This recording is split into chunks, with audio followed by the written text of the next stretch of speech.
ముందుగా ఇక్కడికి విచ్చేసినటువంటి ఎలక్ట్రానిక్ మీడియా ప్రతినిధులకి, ప్రింట్ మీడియా ప్రతినిధులకి, యూట్యూబ్ ఛానల్స్ వాళ్ళందరికీ కూడా వైఎస్ఆర్ కాంగ్రెస్ పార్టీ తరఫున నమస్కారాలు.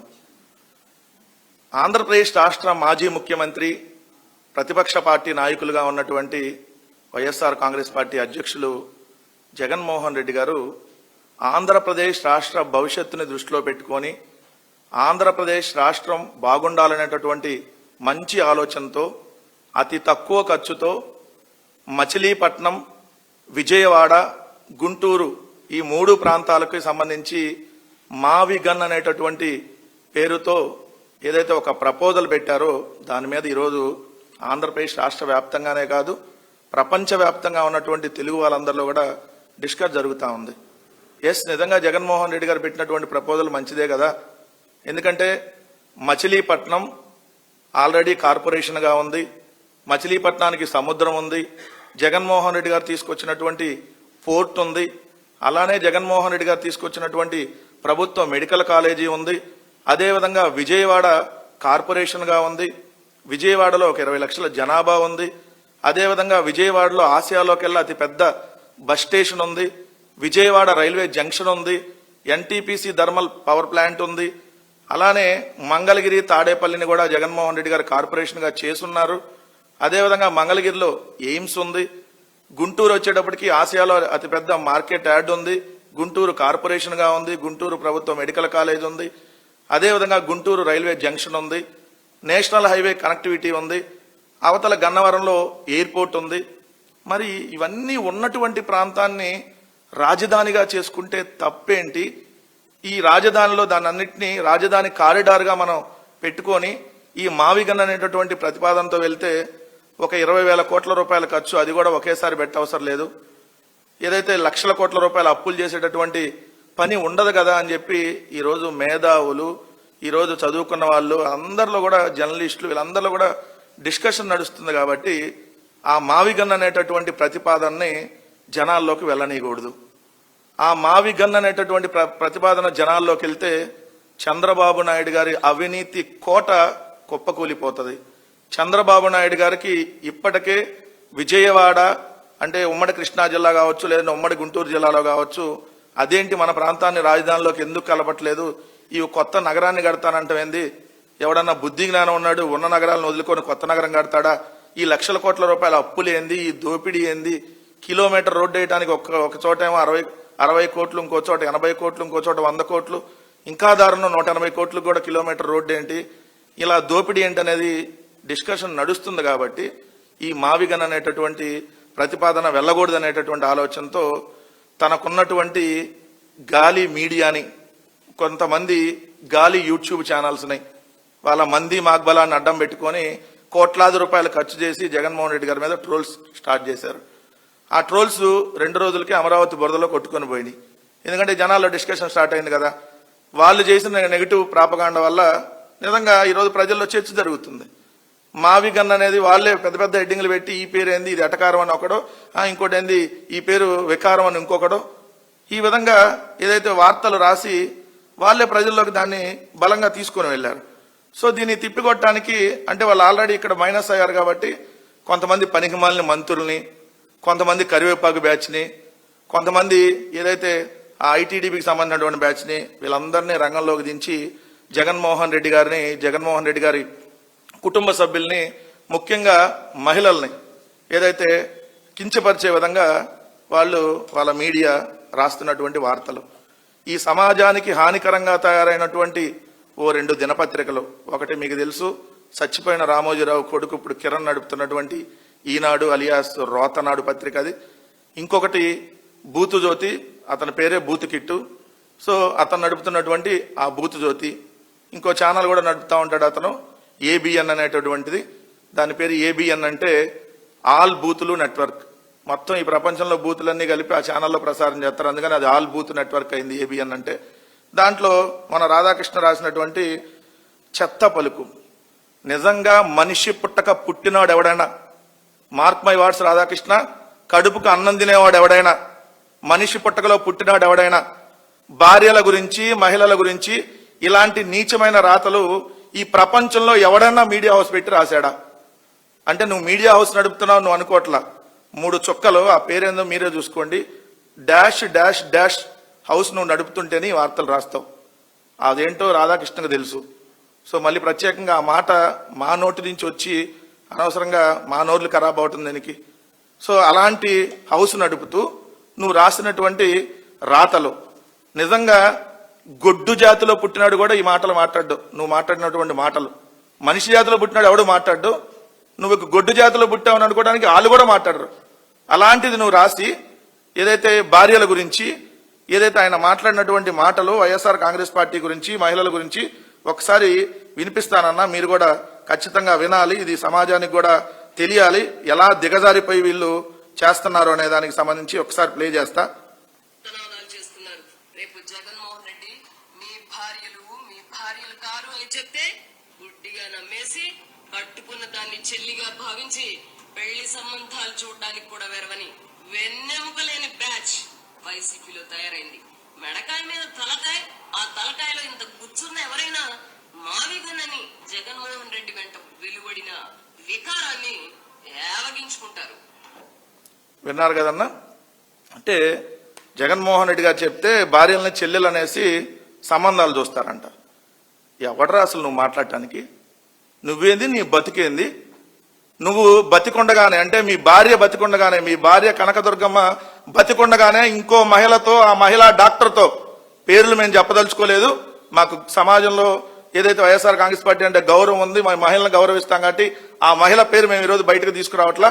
మహిళా డాక్టర్తో నువ్వు పెట్టుకున్నటువంటి అక్రమ సంబంధం, మీ భార్య కనకదుర్గమ్మ బతికొండగానే నువ్వంట భార్యల గురించి మాట్లాడేది. నీ బతుకు ఎవడగా తెలియదు. నువ్వు ఎక్కడి నుంచి వచ్చావు? ఈరోజు సైకిల్ మీద పేపర్లు అమ్ముకునేటటువంటి బతుకు నుంచి ఈరోజు ఫిలిం నగర్ లో 100 కోట్ల రూపాయలు పెట్టి ఏ బ్రోతల పనులు చేస్తే నువ్వు ఈరోజు ఆ ఆఫీస్ పెట్టావు, కొత్త బిల్డింగ్ కడతా ఉన్నావు.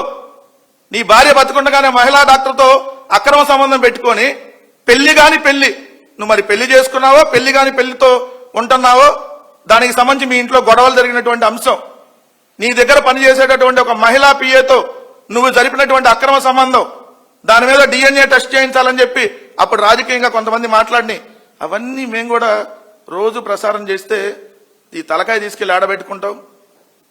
నీ బతుకు ఎవడగా తెలియదు. నువ్వు ఈరోజు మహిళల గురించి వైఎస్ఆర్ కాంగ్రెస్ పార్టీ నాయకుల గురించి మాట్లాడుతా ఉన్నావా? మీ కూతురుని అడుగుదామా, ఏమ్మా ఈ మాట్లాడినటువంటి భాష కరెక్టేనా అని చెప్పి నువ్వు వెళ్ళి ఒకసారి అడుగు. ఈ వీడియో చూపించి భార్యలను చెల్లెలగా, చెల్లెలకు సంబంధాలు చూసేలాగా నువ్వు మాట్లాడినటువంటి భాష, నువ్వు ప్రసారం చేసినటువంటిది నీ కూతురుని అడుగుదామా కరెక్టో కాదో? లేదా నువ్వు పెళ్లి చేసుకున్నావో లేదంటే పెళ్లి కాని పెళ్లితో సహజీవనం చేస్తున్నావో శంషాబాద్ ఫామ్ హౌస్ దగ్గర ఆమెనన్నా అడుగుదామా? మరి దీనికి నువ్వు సిద్ధమా? అడుగుదామంటే మేము వస్తాం. మా తరపున, మా పార్టీ తరపున ఒకళ్ళను వాళ్ళిద్దరిని కూర్చోబెట్టి మీ కూతుర్ని, మీ భార్యని కూర్చోబెట్టి ఈ వీడియో చూపించి ఇది కరెక్టేనా అని చెప్పి అడిగితే వాళ్ళన్నా నేను చెప్పు తీసుకొని అంటారేమో. ఒకసారి మరి దానికి సిద్ధమా అని అడుగుతా ఉన్నా. అయినా మీకు ఎన్ని అలవాటే, నీకు చంద్రబాబు నాయుడికి మీ బతుకంతా ఇంతే. ఇప్పుడున్న తెలుగుదేశం పార్టీ ఎట్లొచ్చింది? తెలుగుదేశం పార్టీ కానీ, ఆ పార్టీ గుర్తు కానీ, ఆ పార్టీ అకౌంట్స్ కానీ జయప్రదంగా ఎవరిని అడ్డం పెట్టుకొని తీసుకున్నారో మళ్ళీ ఈరోజు రాష్ట్ర ప్రజలందరికీ మళ్ళీ పిక్చర్లు వేసి చూపించమంటారా? జయప్రదంగా ఎలా సాధించారో, ఎట్లా వచ్చింది మీకు తెలుగుదేశం పార్టీ? వ్యవస్థల్లో ఉన్న వ్యక్తులకి ఎవరిని పంపించి తీసుకొని వచ్చారు ఈ తెలుగుదేశం పార్టీని, ఈ మీ అకౌంట్లని? దీని మీద చర్చ పెడదాం, సిద్ధమా? రాధాకృష్ణ, నీ ఛానల్లోనే పెడదామా లేదంటే ఇంకెక్కడైనా పెడదామా? 2 డబ్బుల కోసం ఏ బజారు పైన చేసేటటువంటి ఈ బజారు రాధాకృష్ణకి సూటిగా అడుగుతా ఉన్నా. ఎవడికి తలకాయలో గుజ్జు లేదు? ఎవరికైనా తలకాయలో గుజ్జున్నాడు ఎవడన్నా విజయవాడ నగరాన్ని, మచిలీపట్నం పోర్టు నగరాన్ని, గుంటూరు నగరాన్ని వదిలేసి ఒక 29 గ్రామాల్లో 3 పంటలు పండేటటువంటి భూముల్లో లక్షల కోట్ల రూపాయల అప్పులు తెచ్చి తలకాయలో గుజ్జున్నాడు ఎవడన్నా నగరాన్ని నిర్మిస్తానంటాడా? దానికి మళ్ళీ నీలాంటి బ్రోకర్లు అందరూ సపోర్ట్ చేస్తారా? మరి ఇప్పుడు చెప్పండి, తలకాయలో గుజ్జు ఎవడుకుంది లేదండి ఇంకేముంది? ఒకటైతే మీకు స్పష్టంగా చెప్తా ఉన్నా, మావిగన్ అనేటటువంటి ప్రతిపాదన రాగానే మీ అవినీతి సామ్రాజ్యం కుప్పకూలిపోతుంది కాబట్టి, మీరు ఇంకెక్కడ దోచుకోవడానికి అవకాశం ఉండదు కాబట్టి ప్రజల్లో దీని మీద చర్చ జరగకుండా ఉండాలని వైఎస్ఆర్ కాంగ్రెస్ పార్టీని పర్సనల్ గా టార్గెట్ చేస్తూ మహిళల మీద మీరు రాసినటువంటి రాతలు నిజంగా మీడియా హౌస్ నడిపేవాడైతే ఎవడు కూడా ఇట్లాంటి రాతలు రాయడు. మీరు ఆ డాష్ కొంపలు నడుపుతున్నారు కాబట్టే ఇలా రాస్తా ఉన్నారు. నడి రోడ్డు మీద నగ్నంగా చంద్రబాబు నాయుడు గారి కోసం ఏ లత్కోరు పైన చేసేటటువంటి ఈ లత్కోరు రాధాకృష్ణ మహిళలకి క్షమాపణ చెప్పాలి దీని మీద. లేదంటే ఖచ్చితంగా వైఎస్ఆర్ కాంగ్రెస్ పార్టీ ఈ రాతల మీద అన్నిటికీ మహిళా కమిషన్ నుంచి అన్నిటి దాకా వెళ్తుంది. రెండోది, ఎట్టి పరిస్థితుల్లో కూడా వదిలేటటువంటి ప్రసక్తి లేదని మాత్రం క్లియర్గా చెప్పదలుచుకుంటా ఉన్నా. ఈరోజు రాష్ట్ర వ్యాప్తంగా అతి పెద్ద చర్చ మావిగన్ మీద. ఎందుకంటే జగన్మోహన్ రెడ్డి గారు ప్రతిపాదించినటువంటి ఒక అద్భుతమైనటువంటి ఈ రాజధాని కారిడార్, దీంట్లో ఉన్నటువంటి అవకాశాలు, ఇది రాష్ట్రానికి ఏ విధంగా గ్రోత్ ఇంజన్ అయిద్దో ప్రజలందరూ చర్చించుకుంటున్నారు. చర్చించుకుంటూ అంతకుముందు 2019లో ఎన్నికల నినాదంగా రావాలి జగన్, కావాలి జగన్ అని చెప్పి ఎన్నికల నినాదంగా అప్పుడు ఎలా వెళ్ళిందో ఈరోజు 2029కి రావాలి జగన్, కావాలి మావిగన్ అంటూ ఈరోజు ప్రజలు అలానే రావాలి జగన్మోహన్ రెడ్డి గారు మళ్లీ ముఖ్యమంత్రిగా, ఆంధ్రప్రదేశ్ రాష్ట్రానికి అప్పులు లేకుండా, లక్షలాది కోట్ల రూపాయల అప్పులతో అవినీతి ఆ సామ్రాజ్యం లేకుండా ఏదైతే అద్భుతమైనటువంటి మచిలీపట్నం, విజయవాడ, గుంటూరు కారిడారు రేపొద్దున భవిష్యత్ ఆంధ్రప్రదేశ్ ఉండాలని చెప్పి ప్రజలందరూ ఈరోజు అనుకుంటున్నారు. కాబట్టి చంద్రబాబు నాయుడు గారు ఇప్పుడు ఈ సంస్థలన్నింటినీ దించాడు. ఏదైతే వాళ్ళకి సంబంధించినటువంటి ఉగ్రవాద సంస్థలు, ఇవి పత్రికలు కాదు. వీళ్ళు రాసేటటువంటి రాతలు సమాజానికి ఏ రోజు ఉపయోగపడేటటువంటి రాతలు వీళ్ళు రాయల. ఎప్పుడు మీరు చూడండి, బరి తెగించి ఎంతకంటే దిగజారలేన ప్రతిసారి వాళ్ళు రాస్తున్నటువంటి రాతలు వాళ్ళు ప్రజల మెదడులోకి ఎక్కించేటటువంటి విషయం. నేను అడుగుతున్నా, మీలో ఎవడన్నా మగాడుంటే మీ పార్టీల్లో చర్చ పెడదాం. మావిగన్ ఎందుకు వద్దో, అమరావతి ఎందుకు కావాలో, అమరావతితో వచ్చేటటువంటి లాభం ఏంటో, మావిగన్తో వచ్చేటటువంటి లాభం ఏంటో లేదా నష్టమేంటో మరి చర్చకి ఎవడన్నా సిద్ధమా? ఎందుకంటే ఇక్కడ డబ్బులు ఖర్చు కాదు. అసలు రాజధానికి కావాల్సిందేంటి? రోడ్లు, అదేవిధంగా రైల్వే, అదేవిధంగా వాయు మార్గం, జల మార్గం. ఇప్పుడు ఇవన్నీ ఇక్కడ ఉన్నాయి కదా. సముద్రం ఉంది, ఎయిర్పోర్ట్ ఉంది, అతిపెద్ద రైల్వే స్టేషన్ ఉంది, ఆసియాలో కల్లా అతిపెద్ద బస్ స్టేషన్ ఉంది. మరి ఎన్ని వదిలేసి కొత్తగా పెద్ద రైల్వే స్టేషన్ కడతాం, అంతర్జాతీయ ఎయిర్పోర్ట్ కడతాం. ఉన్నది ఏం చేసుకోవాలి? అంతర్జాతీయ రైల్వే స్టేషన్ కడతాం. ఉన్న 2 రైల్వే జంక్షన్లు ఉన్నాయి, గుంటూరు, విజయవాడ, వాటిని వదిలేసి కొత్తది కడతాం. లేదంటే ఇక్కడ స్పోర్ట్స్ సిటీ కడతాం, ఆల్రెడీ స్టేడియం ఉంది విజయవాడ. సో ఇవన్నీ ఉన్నాయి ఆల్రెడీ ఇక్కడ. ఇవన్నీ వదిలేసి కొత్తది, అన్ని కొత్తగా మొత్తం ఆల్రెడీ ఉన్న అసెంబ్లీని వద్దనుకొని కొత్త అసెంబ్లీ, ఉన్న సచివాలయాన్ని వద్దనుకొని కొత్త సచివాలయం, ఉన్న హైకోర్టును వద్దనుకొని కొత్త హైకోర్టు.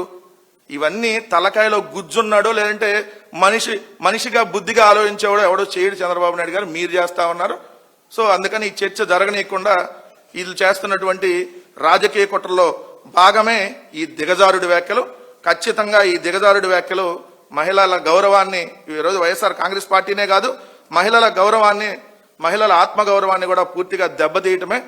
ఆంధ్రజ్యోతి రాధాకృష్ణ బహిరంగ క్షమాపణ చెప్పి మహిళలకి నేను అన్నది తప్పు అని చెప్పి చెప్పకపోతే ఖచ్చితంగా దానికి తగినటువంటి ప్రాయశ్చిత్తం అతి త్వరలోనే చేసుకుంటాడనేటటువంటి విషయం మీ అందరికీ తెలియజేస్తా ఉన్నా.